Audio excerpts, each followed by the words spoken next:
May these words that I speak be grounded in my soul, encouraged by the God presence in me. And may these words that you hear be captured by your soul, enlivened by the God presence in you. Amen.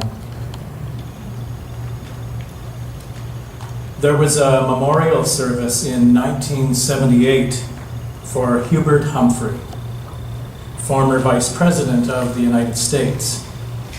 Hundreds of people came from all over the world to say goodbye to their old friend and colleague.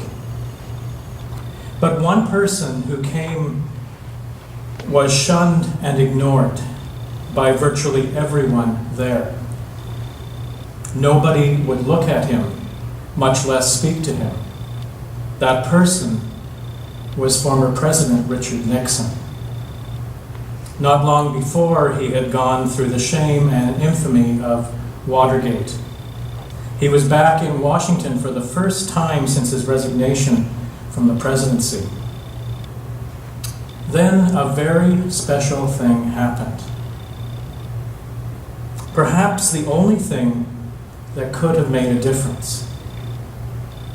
President Jimmy Carter, who was in the White House at that time, came into the room.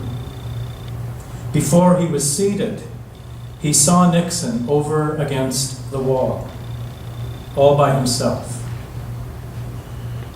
He went over to him as if he were greeting a family member, stuck out his hand to the former president, and smiled broadly, as only Jimmy Carter could smile.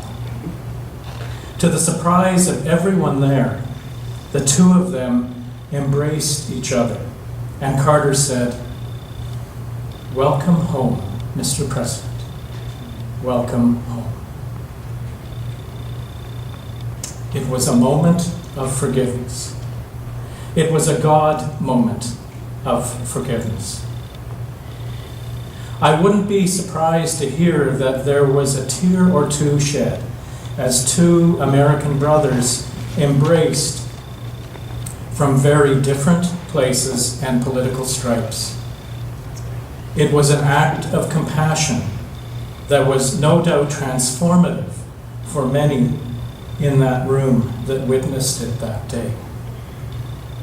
For me, this story is a living example of the forgiveness demonstrated in the ancient mythical story we just heard, the story of Joseph and his brothers. I'm quite certain that the original intention of the Joseph story was not about forgiveness. There is much more attention paid to a God that ensures the survival of the Hebrew people and the celebration of one man's success, namely Joseph, because of his deep trust in God. But those truths are for another day. Today I want to focus on the very intentional choice to forgive a great hurt and the impact that forgiveness made in the lives of the forgiver and the many recipients. Joseph goes from favorite son to slave, and then becomes the second most powerful man in all of Egypt.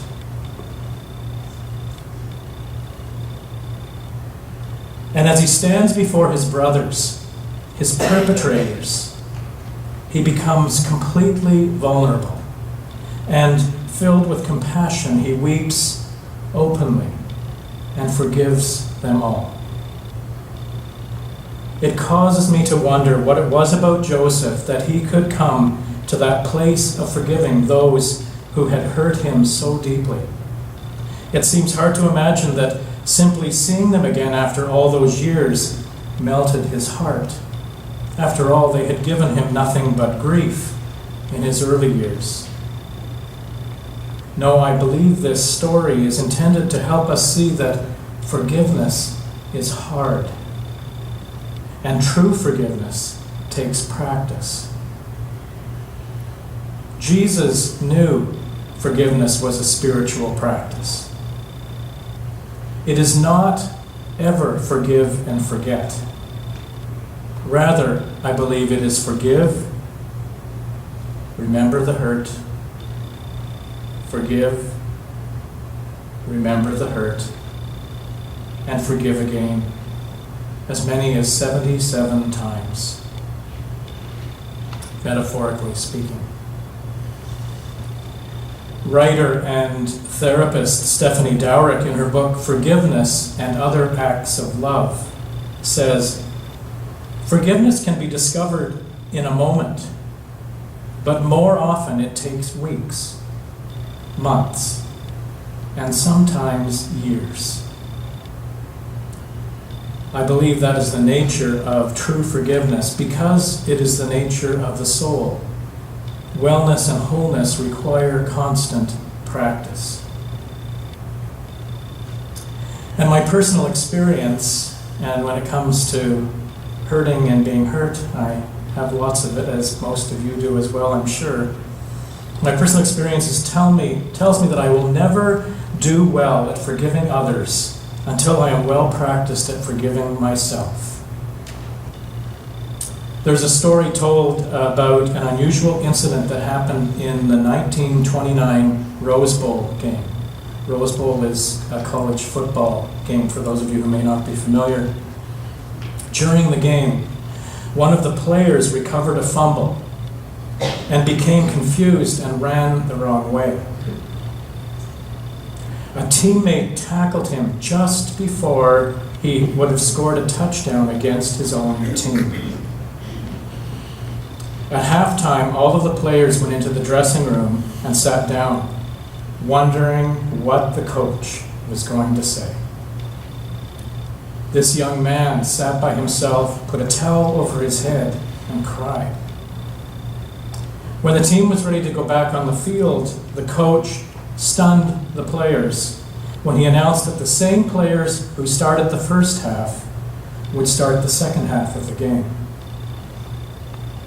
All of the players left the dressing room except that young man. He would not budge. The coach looked back as he called him again and saw that his cheeks were wet with tears. The player said, "Coach, I can't do it. I've ruined you. I've disgraced the university. I can't face the crowd in the stadium." That's the power of sport. Then the coach walked over and put his hand on the player's shoulder and said, "Get up and go back in. The game is only half over." This coach had obviously worked at the practice of forgiveness. And he gave this young player the opportunity to learn how to face his demons and forgive himself. Dowrick goes on to say, we need to learn how to forgive ourselves before we can accept others' forgiveness of us for the ways in which we have hurt them.